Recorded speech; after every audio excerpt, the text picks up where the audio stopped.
What's going on YouTube? It's your boy Prodigy here, back with another video, and boy do I have a story for y'all today. So stay put and make sure to leave a like and comment. So I'm sure y'all are aware of that one tweet, what was that one incident at your school? And I was trying to dig through and think of anything that happened during my time in school, but none of them are as crazy as the story I'm about to tell y'all. So I graduated high school in 2022. Damn! I graduated high school in 2022, and back in January of this year, 2024, a story made national headlines about my former school, and I'm going to tell y'all that story today. Now, one random day in January, I was at the gym. I was getting my lift in. I was doing a push day. I was getting a good workout, and I pick up my phone in between reps, and a bunch of people are sending me this clip. It is a alleged racist rant from my former principal, Eric Eisler. Like, everybody is catching strays in this rant. I mean, black people are catching strays. The Jews are catching strays. Parents are catching strays. Teachers are catching strays. I'm hearing this and I'm like, whoa. I mean, and it's being posted by all the local news sources. This was like a bombshell of events. Quick editor note. I actually decided to include the audio file that was leaked in the actual video, which means I'm most likely going to get demonetized.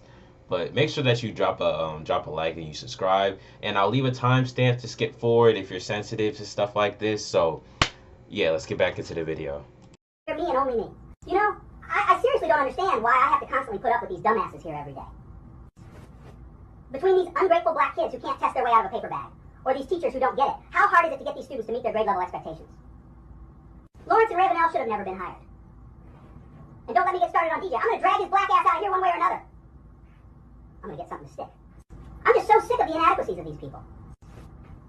And if I have to get one more complaint from one more Jew in this community, I'm going to join the other side. Kathy, I'm done. But now I would like to provide some personal context on the situation from somebody that was a student of his at one point.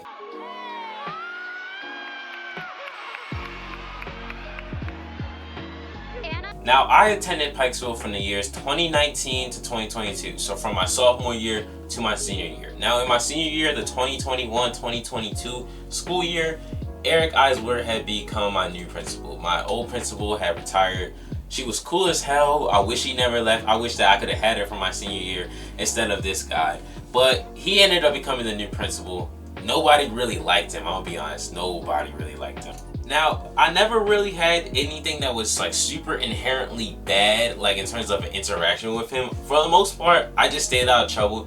I played football, I kept my head down, and I just worked through the whole year. I try to do as much as I can and as least as I can to just avoid all controversy, you know what I'm saying? I'm just trying to get through my year, graduate, and move on to the next stage of my life. So like, I never had anything that was a super crazy interaction with him. I never really talked to him outside of one time where it was a really weird situation where there was a little bit of a racial undertone of things, but he definitely had caught himself and realized where this conversation was heading, and he saved that shit. I mean, there was never any like overtly racist comments or overtly racist things that he would do. It was just a lot of things that had racial undertones to them, and everybody was slightly uncomfortable, but like, it wasn't he's overtly racist and hates you kind of thing. It was just like, oh, I can kind of tell that you don't really fuck with us, but you don't hate us. But let's just say when those alleged audio leaks dropped,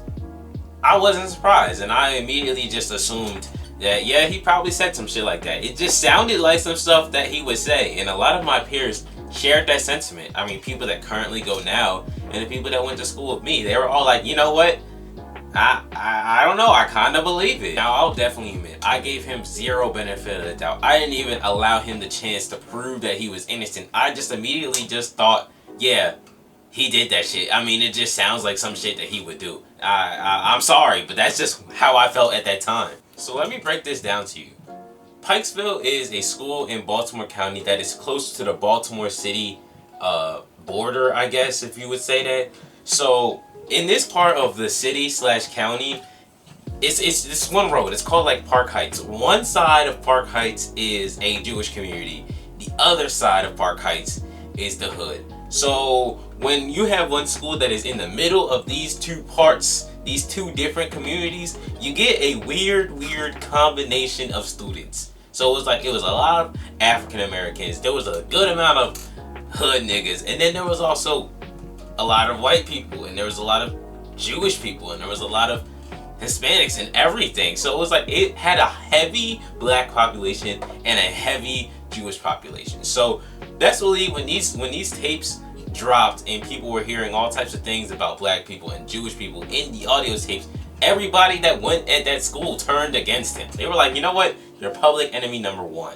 Now after the leak made its rounds around the local media and the local news, he was put on administrative leave, and it kind of blew over for a little bit. I mean, I really forgot about it for a couple of months, and I just thought that, hey, he said what he said, and he got in trouble, and now he's on leave. Now, one thing I forgot to mention is that when all of this news had initially came up, whenever the alleged audio files had been leaked, he responded. His first response, his defense was, he said, hey, these clips are AI. I didn't say that. It was AI. And how me and a lot of other people interpreted it really was like, really, you just don't want to take accountability for your actions. Of course, it was all AI. I mean, it's still something that is kind of new to us. It's like the idea of if you say something wrong, you can say that it was AI and you have an argument. I wasn't buying it, okay? I'm like, nah, that shit didn't sound like AI. That sounded real. It sounded like something you would say.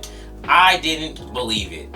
Like seriously, bro, AI, are we seriously supposed to believe that you are that important that somebody would deepfake an AI to make you say a bunch of crazy stuff? That doesn't even sound... Oh shit. Oh shit. So you mean that shit was like actually AI?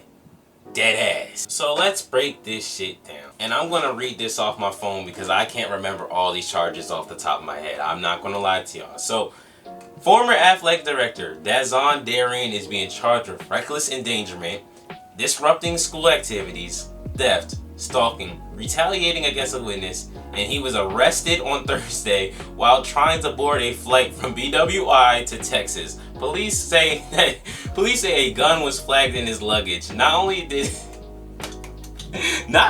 this nigga try to get on a plane and do the race and fly away, he had a gun on him, bro. This nigga is dumb. So we're gonna explain this situation. So Dazon Darian, or whatever his name is, we're gonna call him DJ for this story. He's gonna be DJ from this point on out.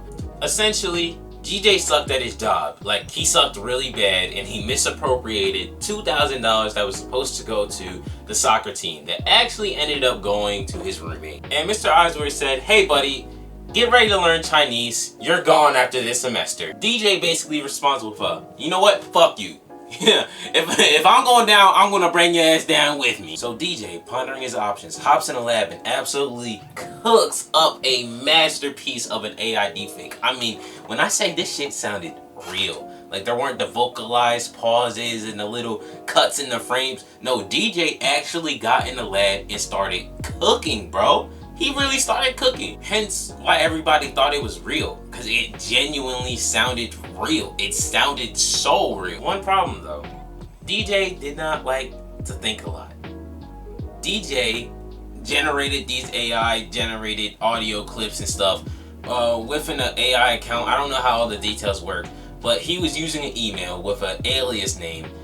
But when they track back the email and the phone number under the email, DJ's phone number pops up.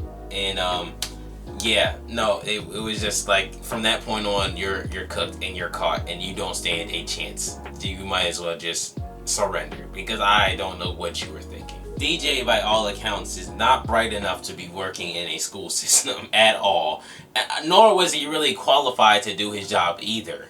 So if y'all have any interest in reading up on this topic and reading up about the situation, all the intricate details that come with it, this was just a really short, crushed together version of events of what happened. I will leave some links in the bio of different sites and different articles about the situation in case y'all are interested. If you enjoyed this video and you want to hear some more stories or hear some more commentary about things, make sure that you leave a like and a comment and subscribe and do all those other things, and Weezy out of here.